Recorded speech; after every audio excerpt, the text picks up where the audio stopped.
Mom, let's open the DNA results together. In front of everyone. Emma's voice was excited.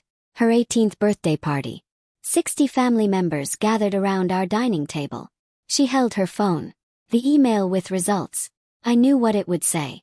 I'd known for 3 months. Everyone leaned closer. Phones out. Recording this special moment. Emma read out loud. Genetic match. 0%. Silence. 60 people stared. Me. Emma. At my sister Rachel across the table. Emma's smile faded. Mom. What does this mean? Everyone expected me to look shocked, confused, devastated. Instead I smiled. My name is Sofia Martinez. I am 36 years old. I have shoulder-length dark brown hair, warm brown eyes, and the kind of face people say looks younger than my years. I work as a pediatric nurse at Mercy Hospital. I've raised Emma alone since her father left when she was 2. Emma is beautiful. Blonde hair, blue eyes, fair skin. Nothing like me. Everyone always commented on it. She must look like her father, they'd say. Smile and agree. For 18 years I believed it. Until 3 months ago. Let me go back to the beginning. To the day my world shifted and I didn't even know it. I was 18 when I got pregnant. Senior year of high school. The father was Marcus, my boyfriend of 2 years. When I told him, he left. Moved to California. Never looked back. My family rallied around me. My mother. My father. My older sister Rachel. Rachel was 21 then. Always the responsible one. Always taking care of me. When I dropped out of school to have the baby, Rachel helped me study for my GED.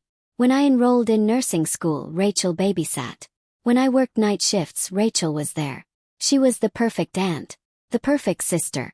Or so I thought. Emma was born on March 15, 2006. St. Mary's Hospital in Phoenix. The delivery was difficult. 16 hours of labor. Finally, a C-section. They took her away immediately. Standard procedure, they said. Clean her up. Check her vitals. I was exhausted. Barely conscious. They brought her back an hour later. Pink blanket. Tiny face. It's a girl, the nurse said. Held her. Looked into her eyes. Felt that surge of love everyone talks about. My baby. Rachel was there. In the delivery room. Holding my hand through it all. She cried when Emma was born. She's perfect, Sophia. Absolutely perfect. 3 days later we went home. Me, Emma, Rachel helping with everything. Life moved forward. Diapers. Bottles. Sleepless nights. Rachel was always there. Sometimes I wondered how I would have survived without her. Emma grew. Blonde curls appeared. Blue eyes stayed blue. Fair skin that burned in the Arizona sun. She looks like Marcus, people would say. I had no photos of Marcus's family. He'd cut off contact completely. So I agreed. She must look like his side. But sometimes late at night I'd wonder. Marcus had dark hair. Dark eyes. Olive skin like mine. Where did Emma's coloring come from? I pushed the thoughts away. Genetics are complicated. Recessive genes. Distant relatives. It didn't matter. Emma was mine. Years passed. Emma started school. I worked my way up from nurse's aide to pediatric RN. Rachel got married. Had a daughter of her own. Clara. Born 6 months after Emma. Clara looked exactly like Rachel. Dark hair. Brown eyes. Tan skin. Our daughters grew up together. Cousins. Best friends. Rachel and I raised them almost as sisters. Life was good. Simple. Normal. Until 3 months ago. Emma came home from school in September. She'd fainted in gym class. The school nurse called me. Probably nothing, but maybe get her checked out. I took her to the hospital. My hospital. Mercy. Standard test. Blood work. Everything normal except slightly low iron. The doctor, Dr. Harris, someone I'd worked with for years, pulled me aside. Sophia, can I talk to you privately? We stepped into an empty exam room. Emma's blood type is AB negative. He nodded. Okay. You're listed in our system as O positive. Yes. So, Dr. Harris looked uncomfortable. That's genetically impossible. If you're O positive, Emma can't be AB negative. It's not possible for those blood types to produce that result. The room tilted. What are you saying? I'm saying there might be an error in our records. Or, he paused. Or there was a mistake at birth. Hospital mix-up. It happens rarely, but it happens. I couldn't breathe. You're saying Emma isn't mine. I'm saying you should take a DNA test to be certain. Before we jumped to conclusions, I drove home in a daze. Emma asked if she was okay. Said yes. Low iron. Nothing serious. That night I couldn't sleep. I looked at Emma sleeping in her room. Blonde hair spread across the pillow. Fair skin. Blue eyes hidden behind closed lids. And B negative. I was O positive. Dr. Harris was right. It was impossible. The next morning I ordered 2 DNA test kits online. Overnight shipping. They arrived the next day. I told Emma it was for a health screening. Family medical history research. She swabbed her cheek. I swabbed mine. We mailed them off. 2 weeks felt like 2 years. The email came on a Tuesday. October 10th. I was at work. I opened it in the break room. Results. 0% genetic match. No biological relationship detected. I read it 3 times. 4 times. The words didn't change. Emma wasn't my daughter. I went home early. Sick, I told my supervisor. I sat in my car outside my house for an hour. Shaking. If Emma wasn't mine, whose was she? And where was my real daughter? I thought about the hospital. March 15, 2006. St. Mary's. The delivery. The C-section. They took her away. Brought someone else back. My phone rang. Rachel. I didn't answer. She called again. I let it go to voicemail. Hey sis, just checking in. Haven't heard from you today. Call me. Rachel. Rachel was in the delivery room. Rachel was always there. Rachel's daughter Clara was born 6 months later. I pulled up Clara's photos on Facebook. Dark hair. Brown eyes. Tan skin. She looked exactly like Rachel. Except, I zoomed in on a recent photo. Clara's nose. Her smile. Her eyebrows. They looked like mine. Whoa. That was crazy. But the thought wouldn't leave. Rachel's daughter was born 6 months after Emma. August 2006. Also at St. Mary's Hospital. Same hospital. Same time period. Same family. I called St. Mary's. Asked for records from Emma's birth. They said records from 2006 were in archive storage. It would take 2 weeks to retrieve. I couldn't wait 2 weeks. That night I drove to Rachel's house. She lived 20 minutes away. A nice suburban home. Her husband David answered. Sophia. What a nice surprise. Come in. Rachel was in the kitchen. She hugged me. Everything okay? You look pale. I need to talk to you.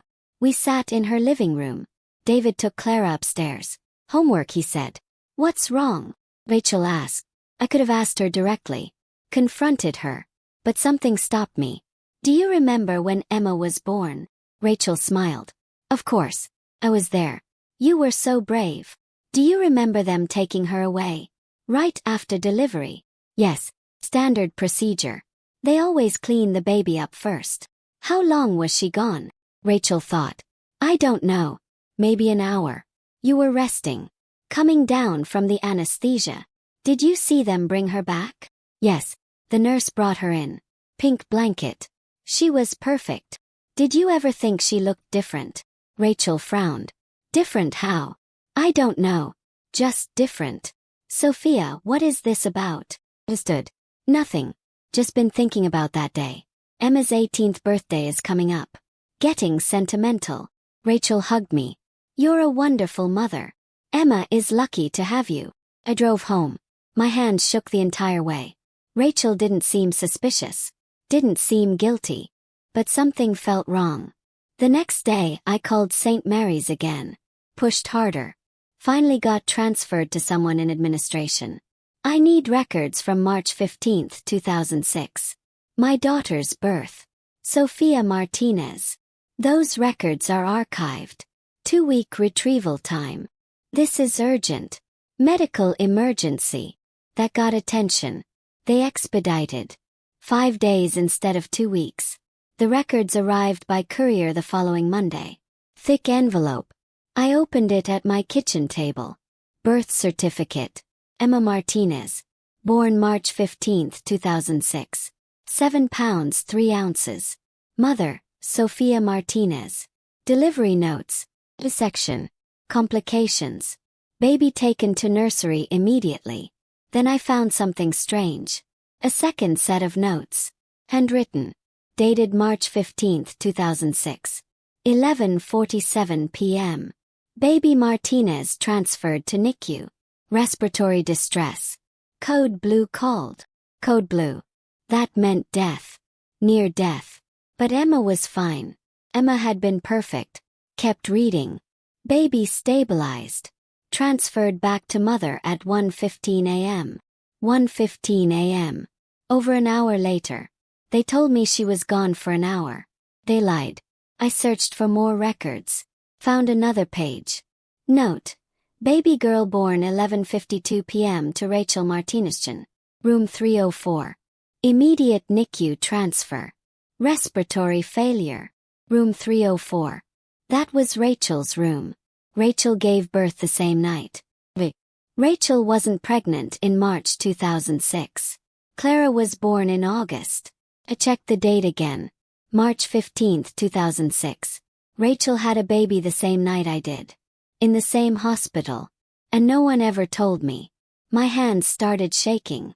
I called the hospital. Asked for any additional records for Rachel Martinezjan. March 15, 2006. They found one more document. Baby Martinezjan. Born March 15, 2006. 11:52 p.m. Female. 6 pounds 1 ounce. GAR score 3. Respiratory distress. NICU admission. Parents. Rachel Martinezjan and David Chen. Rachel had been pregnant. Had given birth. The same night as me. Her baby had respiratory distress. Critical condition.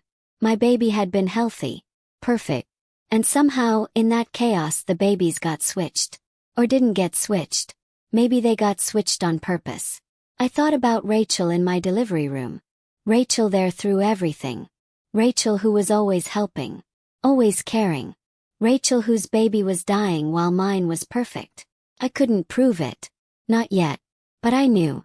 I spent the next 2 months gathering evidence. I requested more hospital records. I found a nurse who worked that night. She was retired now. I visited her. Do you remember March 15, 2006? Yes. She thought. That was a difficult night. 2 babies in NICU. One made it. One didn't. What do you mean one didn't? The Martinezjan baby. She died around 3 a.m. I remember because her mother was devastated. Are you sure? Yes. I comforted her. Her sister had just given birth down the hall. Healthy baby. The contrast was heartbreaking. Could barely speak. What happened to the mother who lost her baby?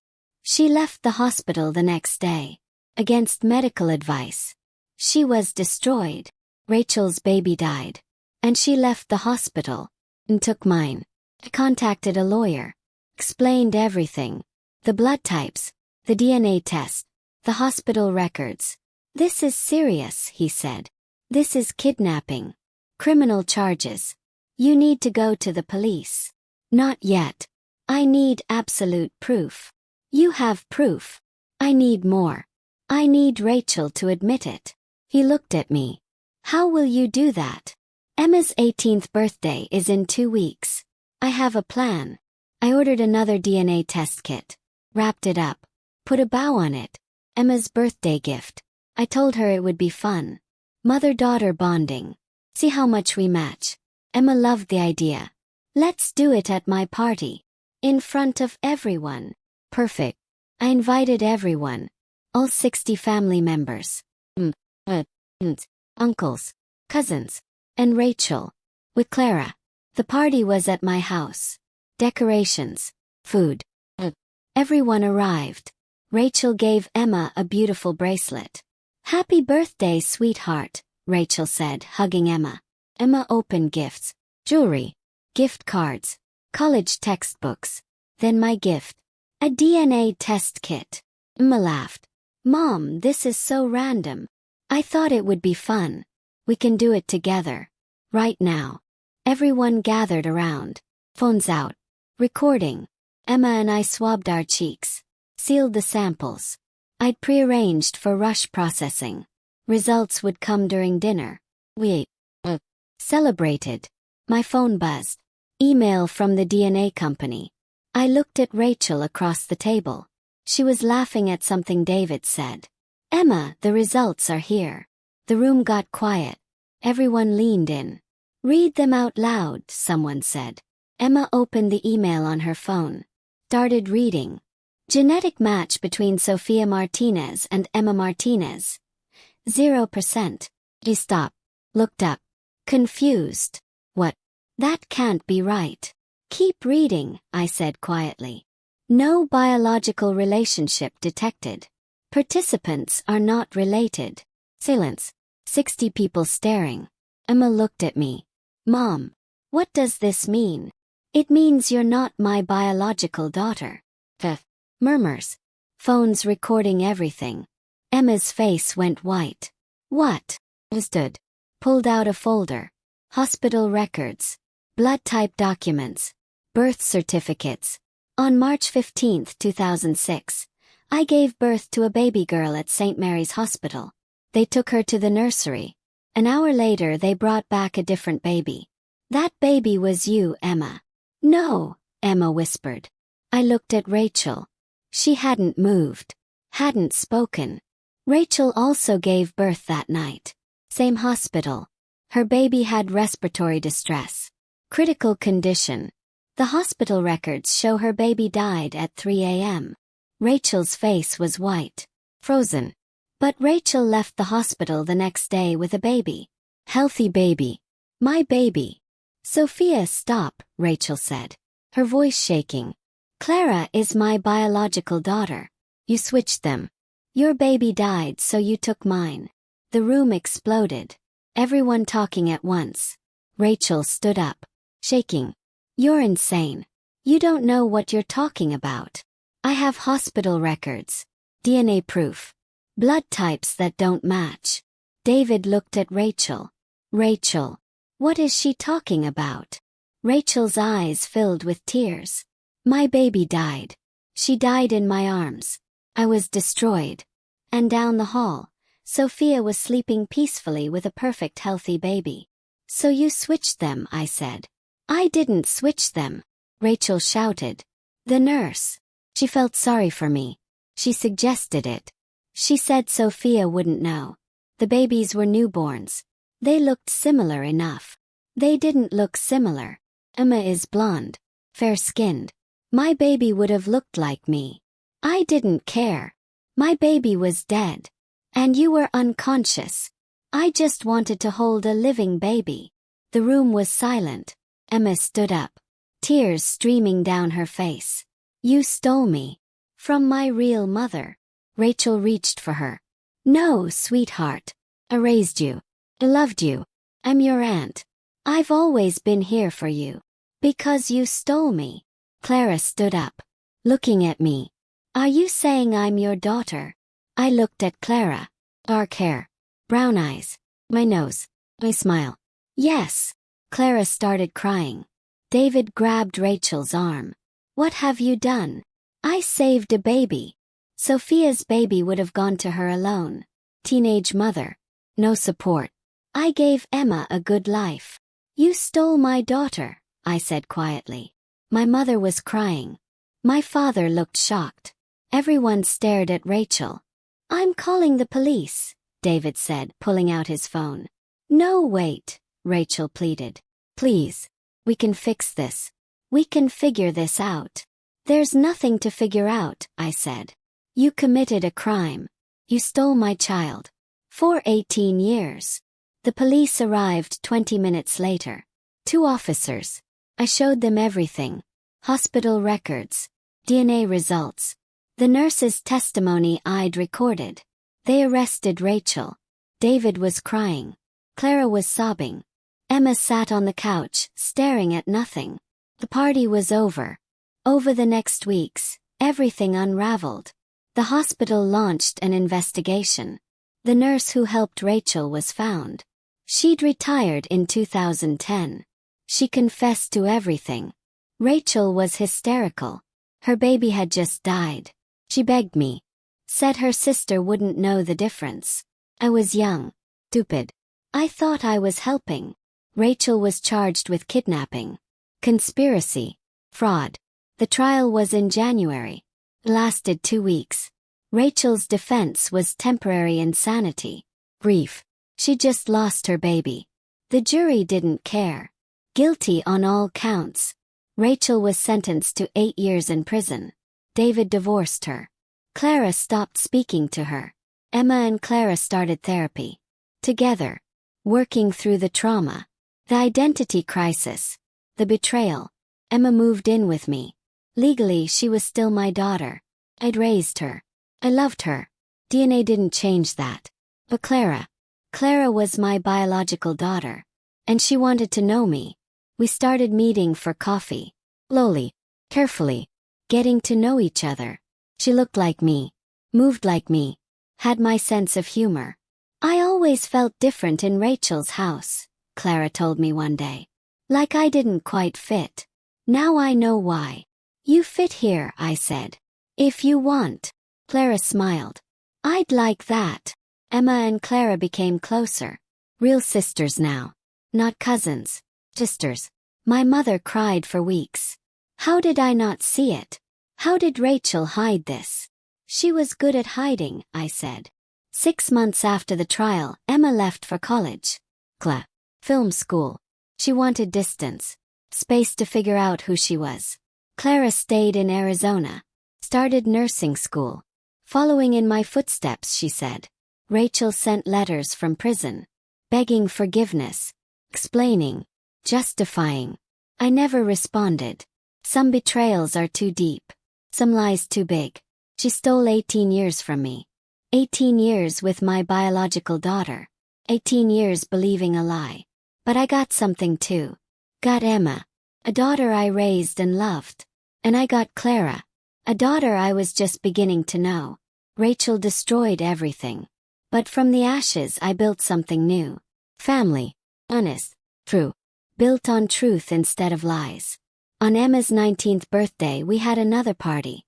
Small this time. Just me, Emma, Clara, my parents. Emma blew out her candles. What did you wish for? Clara asked. Emma smiled. Looked at me. I already have everything I need.